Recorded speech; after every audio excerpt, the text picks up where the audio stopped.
మాజీ ఎమ్మెల్యే గౌరవనీయులు శ్రీ చెల్లి వివేకానంద గారికి, అలాగే మరి టేకుమూడి లక్ష్మణ గారికి, జేఎన్ గారికి, ఫస్ట్ ఇన్ఛార్జ్ మరి మోటూరు వెంకటేశ్వర గారికి, మరి సొసైటీ అధ్యక్షులు మన నాయుడు గారికి, అలాగే చిత్తూరు రాజకుమార్ గారికి, అసలు గారికి, మరి అందరికి కూడా పేరు పేరున నా యొక్క నమస్కారం తెలియజేస్తున్నాను.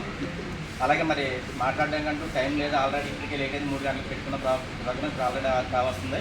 మరి అందరూ మాట్లాడారు. మరి పార్టీ గురించి అన్నయ్య గారు లక్ష్మణ గారు చెప్పారు.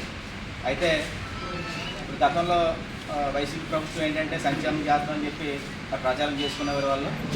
అలాగే ఆ సంక్షేమం ఇప్పుడున్న కూటమి ప్రభుత్వం అయితే సంక్షేమం వైసీపీకి మించి చేస్తూ మరి అభివృద్ధి కూడా చేయడం జరుగుతుంది.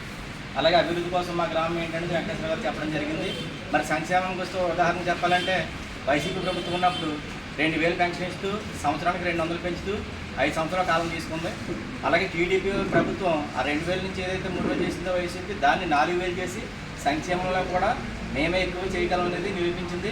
అలాగే మరి వైసీపీ ప్రభుత్వం తల్లికి వందనం కార్యక్రమం మరి ప్రోగ్రాంకి మరి అమ్మఒడి పేరు చెప్పి ఇంట్లో ఒక్క పిల్లలకి మాత్రం ఇస్తే మరి కూటమి ప్రభుత్వం ఎంతమంది పిల్లలు అంటే అంతమందికి కూడా తల్లికి వందనం ఇచ్చి మరి చాలా అద్భుతమైన కార్యక్రమం చేసింది. అలాగే మరి సంక్షేమ పథకాలతో పాటు మరి రోడ్డు రహదారులు ఇప్పుడు వచ్చి మా సుందరపాలలోనే సుమారుగా ఒక ₹1 కోటి మించి మరి నిధులు ఇవ్వడం జరిగింది. మరి సంవత్సరం అయింది, సంవత్సరంలోనే ₹1 కోటి నిధులు ఇవ్వడం జరిగింది మా సుందరపాలెం అభివృద్ధికి. అలాగే రాష్ట్రం అంతా కూడా అభివృద్ధి జరుగుతుంది.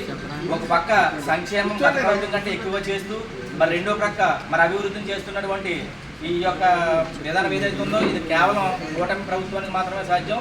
అది కూడా మరి మన గౌరవ ముఖ్యమంత్రి వర్యులు మరి నారా చంద్రబాబు నాయుడు గారు ఆయన విజనరీ కావడం, అలాగే కేంద్రంతో మరి ఆయనకున్న తెలివితేటలతో కేంద్రం నుంచి నిధులు తీసుకురావడంలో ఆయన 100% సక్సెస్ అయ్యారు.